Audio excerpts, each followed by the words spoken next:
What's up guys, and welcome back to another episode of Club and Country. It's episode number 24 and it's the season finale as our first year in the Bundesliga comes to a close today with our final 5 games, where as you can see on the back of the 2-2 draw to Stuttgart, we're clear of Frankfurt in 6th.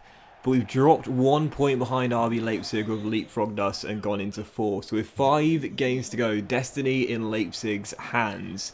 And we know we might need to win every single game to have the chance of finishing in the top 4. So for the first game against Augsburg, right now down the bottom of the table, struggling to keep themselves in the Bundesliga this year, had to get back on track after the draw against Stuttgart that saw us drop out of the top 4. Obviously that was a late goal we conceded right in stoppage time, so I wanted to start this game off on the front foot, and we'd do so as well. 20 minutes in, we got the first goal of the game. Daphne hasn't played that much this season. He and Gadikli have, I wouldn't say split the game time, I think Daphne's played about a third of the game time, Gadikli's had the other 2/3, but Daphne is the type of guy I can trust in these sort of moments here. He's obviously been with us since season 1. He was a great backup, sort of, not backup, like sort of like Batman to Robin to Batman I should say, for Ransford Yeboah, who scored our second goal. I always feel like I can trust Daphne. So we made it 1-0, Ransford Yeboah made it 2, and then on the stroke of the hour mark, this was just a really frustrating goal to concede. It was very aesthetically pleasing to watch, but very frustrating. Gave the ball away, surrendered possession cheaply, and that one-touch passing from Augsburg, that was just,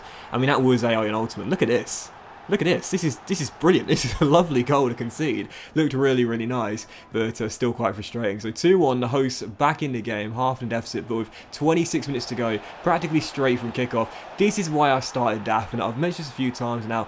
Gadikli is now higher rated. He has the exciting prospect tag, but Daphne and Ransford have the better partnership, if you know what I mean. That little 1-2 there to send this bro through. Ransford Yeboah 1-on-1, and it's lights out. It's game over as soon as our number 35 is bearing down on goal. So 3-1 the final score, return to winning ways there, and that means with 4 games to go, we're keeping the pressure on Leipzig and Leverkusen. So for the second game of today's episode, travelling to Gelsenkirchen to take on Schalke. Obviously not doing too well in the game, but still a very decent team regardless, and obviously I absolutely love their stadium. The Veltins is absolutely class, isn't it, with that retractable roof.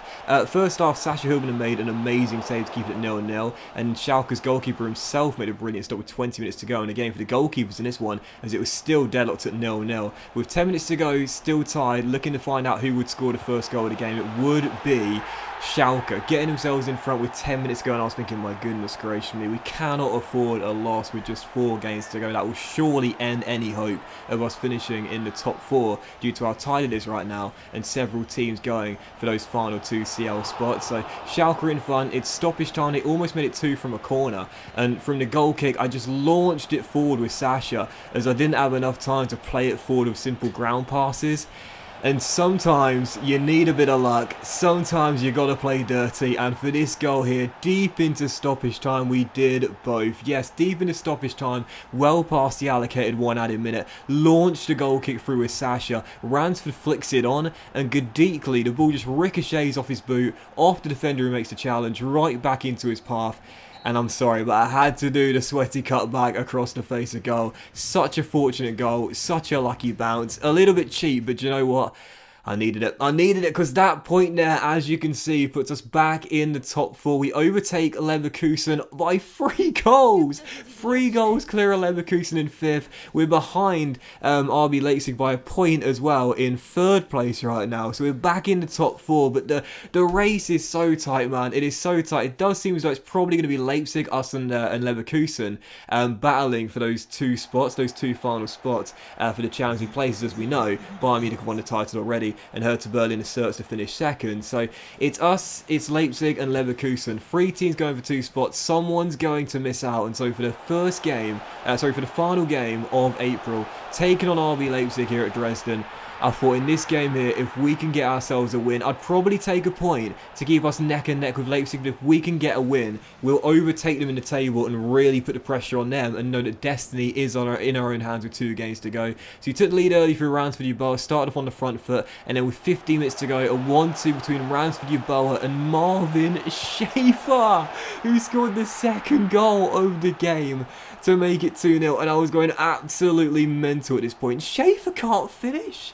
Marvin can't score, or so I thought, but he banged it in after holding off the covering runner, smacks it in to make it 2-0, second goal of the season. There were 10 minutes to go. Oh, what a ball by Felix Agu, and what a first time volley by Mr. Dynamo Dresden. Ransford Yeboah, club captain, makes it 3, wraps up the points. Agu, what a ball to the middle. He has been, without question, the signing of the season. And that goal right there, the significance wasn't that he made it 3-0, but also that it was 3-0 for goals scored this season. Yes, Ransford Yeboah gives us the 3 points with his second goal of the game and 30th of the season in an absolutely massive win that puts us 2 points clear of Leipzig, ahead of Leverkusen on goal difference. So with 2 games to go, it seems as though, due to the goal difference swing, 4 points from 6 will be enough. It does seem as though we can draw one of the final 2 games and win the other one, and we'll qualify for the Champions League again due to the goal difference swing. We might need to win both, but again, due to the goal difference swing, it's +9 right now. It seems as though 4 points from 6 will be enough. So we're almost there. That win against Leipzig, so massive. But with our final 2 games, as you can see, you know who we'd be facing in the penultimate game of the season and the final away game, right? Of course, it would have to be Bayer Leverkusen. The other team right now, neck and neck with us in the table, only separated by a few goals. Of course, Leverkusen will be the penultimate game of the season, away at the Bayer Arena. So much riding on it. Both teams knew that whoever loses might miss out on Champions League football. And that's why it ended up as a really boring goalless draw. Yeah, it was such a bad game. Like, heading into the game, I was thinking, right, I want to make a statement. We just thrashed Leipzig. Now let's thrash Leverkusen. We're more than good enough to finish in the top 4. And it was terrible. Like, it was really terrible. I think the best chance was a shot I took from range of Albert Simon that went harmlessly off target. That was it. It was absolutely atrocious. So as you can see with the table there, due to the fact that Leipzig also slipped up themselves and can only manage a draw as well, it would still mean that on the final day against Wolfsburg, a win would mathematically confirm it, but a draw would probably be enough as well, as we stay in third ahead of Leverkusen on goal difference and ahead of Leipzig by 2 points and a far superior goal difference record as well. So in the end, the goalless draw at the Bayer Arena was really poor, but in the end, it was fine. It kept things as they were heading into the final day, which relieved a lot of pressure. So taking on Wolfsburg for the final day, all we had to do was make sure we didn't lose. And oh my god, I almost had a heart attack 8 minutes in. Miranchuk denied by Sasha Hübner, making the save of the season. Unbelievable stop by our young number 1, keeping it goalless. And as we go on the counter, using that pace that we've got, Felix Agu signing off this season. What a star he has been in this team this year. Makes it 1-0 Dresden in a crazy end-to-end sequence. Almost fell behind had it not been for the heroics of Hübner, and then Agu makes it 1-0. So Dresden in front, but I should have known right from the first whistle. Wolfsburg didn't want to see us in the top 4. Wolfsburg wanted to see Leverkusen and Leipzig in the Champions League. They fired in a leveler soon after. It was 1-1. It was a really nervy game. I knew a draw would probably be enough, but I wanted the win, and just past the hour mark. How many assists has Schaefer got this season? It's incredible how good he's been from the midfield. And the guy that scores the goal that would end up putting us back in front on the hour mark, I told you I can trust him. Daphner. Daphner wins us the game and mathematically confirms it. The subs are on the pitch at full time. It is over. Dynamo Dresden are heading to the Champions League. Daphner! You can just trust this guy, man. You can always rely on this guy to get you a goal when you need one. So final score 2-1. I gotta be honest, that was a much nervier game than I thought it would be. I thought we'd just coast to like a 3-4-0 win. I had to work for that one. In the end, though, we didn't need to get anything. Leipzig actually lost away against Frankfurt, who with that win secured 6th place. But yeah, it was crazy. Like, you know, we finished in third, as you can see. Second highest scorers in the league, shock horror, 64 points. We were a whopping 20 points behind Bayern Munich in the end. But yeah, due to Leipzig losing, we could have lost the game ourselves. But of course, I wasn't to know that at the time. So yeah, there it is. Dresden finish in third place. As you can see, Bielefeld won the playoffs, by the way. Bielefeld beat Augsburg in the playoffs, and therefore they're heading to the Bundesliga. Ransford Yeboah did win the Golden Boot once again. Gadikli and Schaefer shared the assist title this season with 13 each, and Ransford Yeboah was in third with 11, I think it was. And as for the Golden Glove, no real surprise. Manuel Neuer with 17 in 34, averaging 1 in 2. But Hübner in the top 3 though, of 11 this season. That was really good to see, especially considering how poor my defense has been. entertaining at times. Bayern did complete the domestic double, unsurprisingly. They beat the team that knocked out in the cup themselves, Leverkusen, by 2-0, so we know it's going to be a long time before we can challenge Bayern for domestic dominance. Interestingly enough, RB Leipzig won the Europa League, beating Chelsea in the final. What that means for the European qualification, I don't know. Because we finish in third, we're definitely going to Champions League. Whether Leipzig join us and Leverkusen or Leverkusen drop out, I'm not entirely sure. But as for the Champions League, Man City beat Barcelona by 2-0 in that one. So the team in the tournament, 4 representatives. Bella Kotchap made it.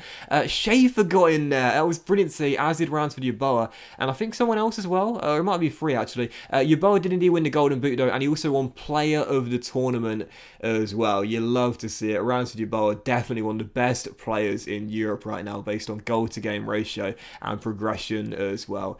Ransford Yeboah, I love this guy to pieces, man. I said way back at the start of the series, this could be the guy. This could be the guy to watch out for. I did not expect this kind of meteoric rise though. Still following that, we saw some youth players were unsettled, so we gave them some pro deals, and this is our one final look at the team to end season 3 and our first year in the Bundesliga. The growth has been superb. I mean, Ransford now up to 83, Albert Simon 83, Gutau is 80, Felix is 79, so we should hit 80 by the time the new season starts. Really happy with the growth of some of the players. I'm slightly disappointed at the lack of growth of certain players though. I thought Becker by now will be approaching the high 70s, if not the early 80s. But for the most part, it's been decent growth. I said before as well, Hubner, I'm surprised at his lack of growth as well. He's our number 1 now. I mean, he grew 4 ratings this year, but a 74 overall, I thought by now. And again, it has been like a +10, +11 growth in 3 seasons, but I don't know why. Maybe I was expecting a bit too much from Hubner, but I thought by now he'd be like 77, 78 overall. Bella Kotchap grew by 3, he's up to 76 overall. Malik, our new signing at centre-back this year, also grew by 3, 75 overall now. And also as well, we did see some growth from Pfeiffer as well. He also is up to 75 overall. I must say, I quite like our back 3. They've all got a 5-star weak foot. And again, I know that my defending can be atrocious at times, but I think it has got better. And I like this trio as a partnership, or a trio. Schaefer grew by 6 ratings, he's up to 73 overall. Again, joint most assists in the Bundesliga this year with 13 and 3 goals as well for a guy who can hit a barn door with a banjo when he came out of the academy last season. Felix Aguero grew by 4 ratings to 79 overall. I'm in love with this guy. Like, I'm just going to be honest here. 7 goals and 9 assists. Don't forget the 11 clean sheets. He plays a part in that, being the wide midfielder in this team, or one of the 2 wide midfielders in this team.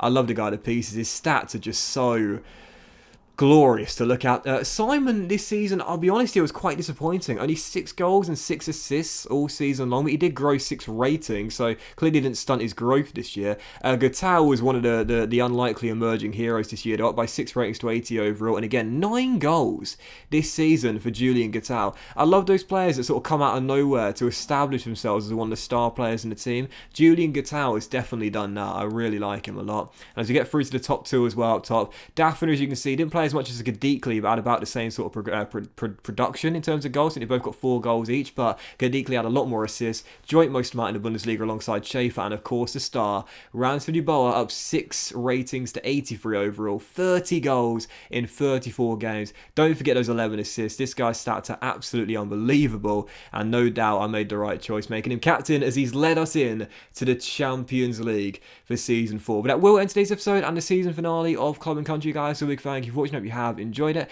and if you have, then please do drop a like. Much love to you all. Have a fantastic day, and I'll see you for the next episode of CNC as a brand new season begins. Can you believe we're about to start season 4 in the next episode? Season 4 begins though in the very next episode, and of course Dynamo Dresden heading to the Champions League. Should be a crack. Have a great day, guys. Much love, and I'll see you at the start of season 4 very soon.